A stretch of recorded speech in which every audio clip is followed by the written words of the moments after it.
बिस्मिल्लाहिर्रहमानिर्रहीम अस्सलाम वालेकुम। आज एक बड़ा अहम टॉपिक लेके आपकी खिदमत में हाजिर हुआ हूँ। टॉपिक है मेडिकल के हवाले से यूरिक एसिड। यूरिक एसिड एक बड़ा ही कॉमन प्रॉब्लम है। उसकी वजह है हमारा लाइफस्टाइल, हमारी आबो हवा और हमारी खुराक। यूरिक एसिड बढ़ने से जिस्म के जोड़ों में दर्द शुरू हो जाता है, ये इसकी सबसे बड़ी अलामत है। और बाज़ औक़ात थैलियों की शक्ल में, यानी वार्ड्स जिस तरह होते हैं, इस तरह की शक्ल अख्तियार करके ये बॉडी से बाहर भी आ जाता है। और बाज़ औक़ात सिर्फ ये जोड़ों में दर्द पैदा करता है, और जो कि बड़ा कॉमन है आजकल। घुटनों का दर्द, गिट्टों का दर्द और पैर के अंगूठे का दर्द, ये बड़ी ही कॉमन इसकी जो है ना एक अलामत है। और इसी से हमें अंदाज़ा होता है कि बॉडी में यूरिक एसिड की मिकदार ज़्यादा हो रही है। यूरिक एसिड का मेडिकली इलाज करने से पहले हमें इसकी जो हम खुराक ले रहे होते हैं उसके बारे में सोचना पड़ता है और देखना पड़ता है। यूरिक एसिड बढ़ाने वाली जो चीज़ें हैं वो पहले डिटेल में थोड़ी सी आपको बता देता हूँ। उसके बाद जो इसको कंट्रोल करती हैं या जिसमें कम होता है इसका लेवल, वो डिस्कस करेंगे साथ साथ। यूरिक एसिड बढ़ाने वाली जो हमारी ज़िंदगी में अशिया हैं, उनको हम रिच प्योरीन डाइट कहते हैं। यानी कि वो चीज़ें जिसमें प्योरीन की मिकदार ज़्यादा होती है। तो इसके लिए आप हेल्प ले सकते हैं गूगल से भी कि रिच प्योरीन डाइट्स कौन कौन सी हैं। लेकिन वहाँ पे जाके ना मुख्तलिफ़ किस्म के चार्ट मिलेंगे, जिससे सही हेल्प नहीं मिलेगी। तो हम अपने ख़ित्ते के हिसाब से, अपने इलाके के हिसाब से इसको डिस्कस कर लेते हैं। तो इसमें सबसे ज़्यादा जो है प्योरीन रिच डाइट वो है बीफ, जिसको हम बड़ा गोश्त कहते हैं या रेड मीट कहते हैं। तो रेड मीट जो है ना हमें ज़िंदगी से निकालना पड़ेगा अगर हमें यूरिक एसिड का इशू है। तो अगर खाना भी हो किसी लेवल पे जाके तो वो मॉडरेट तरीके के साथ खाया जा सकता है, लेकिन वो तरीका भी मैं आप लोगों के साथ डिस्कस नहीं करूँगा, क्योंकि हमारे यहाँ जो तरीका चलता है, अगर हम मिसाल के तौर पे मैं कहता हूँ कि टिक्का खाया जा सकता है। तो टिक्का जब हम बनाते हैं तो उसके ऊपर हम इतने ज़्यादा मसाला जात और वो चीज़ें सारी अप्लाई कर देते हैं कि वो नॉर्मल डाइट से भी हैवी हो जाता है और वो नुकसानदेह होता है। रेड मीट के बाद आती है हमारी सीड्स की, जिसमें हमारे पास मटर सीड है, लोबिया है, रेड लोबिया है, चने की दाल है, और इसके अलावा गोभी है सब्ज़ियों में, और जितनी भी सब्ज़ पत्ते वाली सब्ज़ियां हैं, जो आम फहम हम कहते हैं कि गुर्दे में पथरी पैदा करने वाली चीज़ें हैं, जिसमें वाइट राइस है यानी सफ़ेद चावल है, टमाटर है। तो ये सारी चीज़ें जो हैं ये रिच प्योरीन है, और ये यूरिक एसिड की वजह बनती हैं, बॉडी में यूरिक एसिड का लेवल बढ़ाती हैं, जिससे यूरिक एसिड के जो है ना वो क्रिस्टल्स बनते हैं बॉडी में, जोड़ों में दर्द शुरू हो जाता है। तो ये यूरिक एसिड का लेवल बढ़ता इस वजह से है कि हमारे जो किडनी है, गुर्दे हैं, वो खून को साफ़ करते हैं। उसमें जो फाजल मादे होते हैं जिसमें ये यूरिक एसिड भी होता है, इसको ये बॉडी से बाहर यूरिन के ज़रिए निकाल देते हैं। तो जब हम रिच प्योरीन यानी ज़्यादा यूरिक एसिड पैदा करने वाली चीज़ें खा लेते हैं, तो फिर वो गुर्दों की जो एक कैपेसिटी है कि उन्होंने इतनी मिकदार पर डे जो है ना वो वाश करना है, और उतने मादे वो निकाल सकते हैं। हर मशीन की एक लिमिट होती है प्रोडक्शन की, इसी तरह गुर्दों की भी एक लिमिट है। जब उस लिमिट से ज़्यादा यूरिक एसिड गुर्दों को मिलता है, तो वो उसको दोबारा ब्लड में ही भेज देते हैं, जिससे वो जाके बॉडी के अंदर जमना शुरू हो जाता है, क्रिस्टल की शक्ल इख्तियार कर लेता है, दानों की शक्ल इख्तियार कर लेता है, और जो जोड़ों के अंदर रुक जाता है जाके। जिससे जोड़ों के अंदर, जिस तरह हम आपको मिसाल दूँ कि कोई भी मशीन अगर चल रही है, उसमें ग्रीस है तो वो बड़ी स्मूथली चलती है। अगर उसमें रेत के दाने चले जाएँ तो वो फिर थोड़ा अरसा ही निकालती है, उसके बेयरिंग्स, उसके बुश और वो सारी चीज़ें ख़राब हो जाती हैं।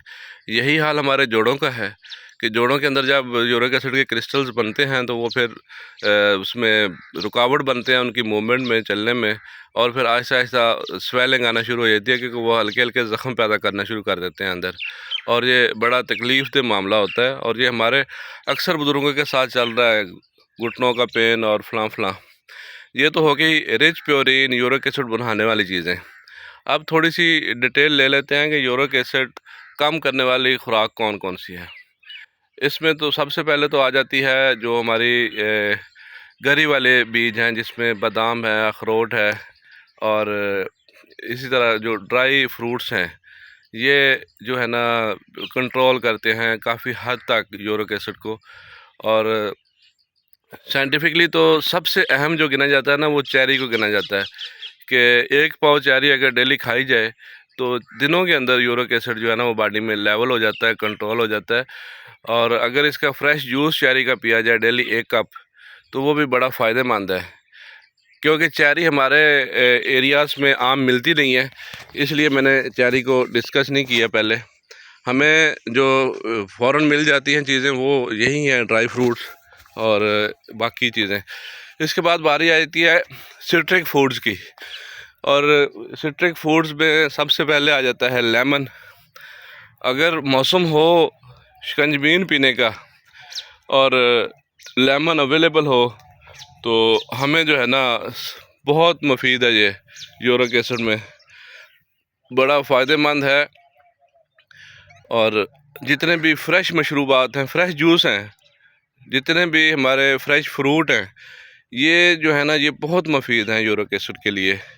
यानी कि हमें रोटी से ज़्यादा खुराक में अगर फ्रूट मिले, हमें जूस मिले फ्रेश, और गर्मियों हों तो हम नींबू की शिकंजवी, लेमन की शिकंजवी पी लें, तो ये बहुत मुफीद हैं यूरिक एसिड कम करने के लिए। इसी तरह हमने वाटर ज़्यादा लेना है, पानी ज़्यादा पीना है। पानी ज़्यादा पीने से हमें यूरिन ज़्यादा आएगा, यूरिन ज़्यादा आएगा तो डिस्चार्ज ज़्यादा होगा, उसके साथ साथ यूरिक एसिड का भी। ये फ्रेश फ्रूट हो गए, जूस हो गए, पानी हो गया। उसके बाद होल ग्रेन आटा हमने खाना है। होल ग्रेन से मुराद जो देसी चक्की का आटा होता है, गंदम लेके देसी चक्की से आटा बनवाना है, वो हम खा सकते हैं। उसका यूरिक एसिड को इंक्रीज़ करने का लेवल उसमें नहीं होता, बल्कि कंट्रोल करता है। इसके साथ साथ जो हम खा सकते हैं वो चीज़ों की बात करते हैं। जो खा सकते हैं उसमें हमारे पास राइस फिर आ गए। पहले राइस मना किए, अब राइस हम आपको बता रहे हैं कि राइस हम खा सकते हैं। राइस कौन से खा सकते हैं, ये बड़ा अहम क्वेश्चन है। Rice, brown rice, white rice हमने कभी भी नहीं खाना। वाइट राइस इंक्रीज़ करता है। जो ब्राउन राइस है, ब्राउन राइस हम खाएंगे तो वो इंशाल्लाह कंट्रोल करेगा, इसको कम करेगा। केक खा सकते हैं। उसके बाद चुकंदर जो है वो हम सलाद में खा सकते हैं, वैसे उसका जूस निकाल के पी सकते हैं। इसके साथ साथ फ्रेश सैलेड हम खा सकते हैं। उसके बाद और भी बहुत सारी चीज़ें हैं। एक क्वेश्चन जब हम बात करते हैं ना यूरिक एसिड में, दालें नहीं खानी, गोश्त नहीं खाना। हाँ, इसमें फ़िश जो है ना वो बड़ी मॉडरेट तरीके से खाई जा सकती है। फ़िश भी यूरिक एसिड बढ़ाती है, तो फ़िश को भी शौक़ से नहीं खाना। उसकी पहले थोड़ी सी तहकीक कर लेनी है कि कौन सी खाई जा सकती है, वो फिर खानी है। बहुत सारी किस्म आ रही हैं मार्केट में, हमें उनका पता ही नहीं होता कि ये कौन सी फ़िश है। तो फ़िश के बारे में थोड़ा सा पहले स्टडी करना है, फिर खाना है। तो इसी तरह और भी बहुत सारी चीज़ें हैं जो हम खा सकते हैं। ये मोटा मोटा मैंने आपको बता दिया है। उसकी वजह ये थी कि जब हम यूरिक एसिड की बात करते हैं, परहेज़ करनी है, तो एक ही सवाल आता है हमारी जो नॉर्मल लाइफ है कि हमने अब खाना क्या है। सारी चीज़ें तो हमने छोड़ दी। भाई सारी चीज़ें छोड़ने वाली नहीं हैं, बहुत सारी चीज़ें हैं जो फ़ायदेमंद भी हैं, वो खाई भी जा सकती हैं। बस थोड़ा सा हमें इसके साथ साथ साथ लाइफ़स्टाइल भी अपना चेंज करना पड़ेगा। वेट हमने कम करना है, क्योंकि यूरिक एसिड के साथ साथ जो दूसरी बीमारी का ख़तरा होता है वो होता है शुगर का। अगर यूरिक एसिड बढ़ जाए तो शुगर के पैदा होने के इम्कानात बहुत वसी हो जाते हैं। तो इसलिए हमें अपना लाइफ़स्टाइल भी चेंज करना है। ये देखिए, मैं भी सुबह मॉर्निंग वॉक पे निकला हुआ था, तो इधर से मैंने ये ना वीडियो जो है रिकॉर्ड किया है अभी, और इंशाल्लाह आपके साथ शेयर करते हैं। उम्मीद करता हूँ कि ये थोड़ी थोड़ी छोटी छोटी बातें आपको फ़ायदा देंगी, आपकी ज़िंदगी में सहूलियात पैदा करेंगी।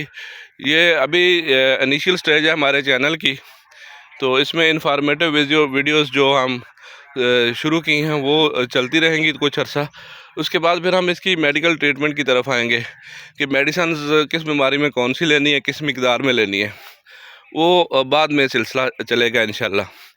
तो ये सारी इंफॉर्मेशन कलेक्ट करने के लिए हमारा चैनल सब्सक्राइब करें, लाइक करें, और दोस्तों को फ़ायदा देने के लिए शेयर भी करें। तो इंशाल्लाह राब्ता बना रहेगा। दुआओं में याद रखिएगा और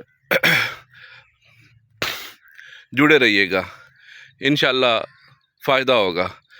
तो ठीक है जी, फिर इतनी ही बातों के साथ अल्लाह हाफ़िज़ आज के लिए। फिर मिलेंगे इन